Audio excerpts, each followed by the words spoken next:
Operation Sindoor తర్వాత భారత్ పాకిస్తాన్ మధ్య ఉద్రిక్తతలు తారాస్థాయికి చేరుకున్నాయి. తాజాగా భారత సైన్యం మరో ప్రకటన చేసింది. పాక్ డ్రోన్లు భారత్ లోని ప్రధాన నగరాలపై దాడులకు ప్రయత్నిస్తున్నాయని, వాటికి గట్టి సమాధానం ఇచ్చినట్టు భారత ఆర్మీ వెల్లడించింది. పంజాబ్ లోని కాసా కంటోన్మెంట్ పరిధిలోకి చొరబడ్డ పాక్ డ్రోన్లను భారత ఆర్మీ భద్రంగా గుర్తించి నేలకొరిగించింది.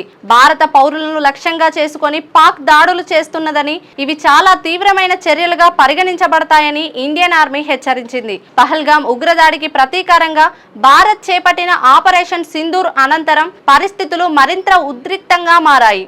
ఇదిలా ఉండగా పాకిస్తాన్ భారత్ పై ప్రతీకార దాడులకు తెగబడింది. భారత్ సరిహద్దు ప్రాంతాల్లోని నగరాలను టార్గెట్ చేస్తూ మిస్సైళ్లతో, డ్రోన్లతో వరుస దాడులకు పాల్పడుతోంది. అయితే భారత సైన్యం ఈ దాడులను సమర్థవంతంగా తిప్పికొడుతోంది. శనివారం తెల్లవారుజామున పాక్ డ్రోన్లు భారత్ లోకి చొరబడ్డాయి. కానీ భారత ఆర్మీ అప్రమత్తంగా స్పందించి వాటిని గగనతలంలోనే గుర్తించి నేలకొరిగించింది.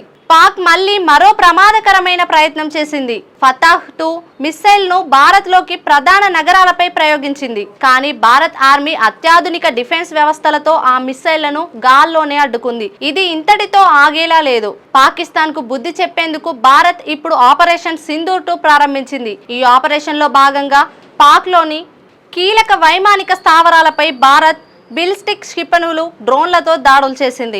రావల్పిండిలోని నూర్ఖాన్ ఎయిర్ బేస్ తో పాటు మరో 3 ప్రధాన ఎయిర్ బేస్లను లక్ష్యంగా చేసుకుంది. ఈ దాడుల్లో నూర్ఖాన్ ఎయిర్ బేస్ పూర్తిగా ధ్వంసమైనట్టు సమాచారం. భారత ఆర్మీ ఈ దాడులకు సంబంధించిన సమాచారం తన అధికారిక ట్విట్టర్ ఖాతా ద్వారా వెల్లడించింది. భారత సైన్యం ప్రతీకార చర్యలతో బెంబేలెత్తిన పాకిస్తాన్ తన గగనతలాన్ని పూర్తిగా మూసివేసింది. స్వచ్ఛంగా, సహజంగా పోషకాలు నిండిన SRK డైరీ పాలు మరియు పాల పదార్థాలని ఎంచుకుందాం.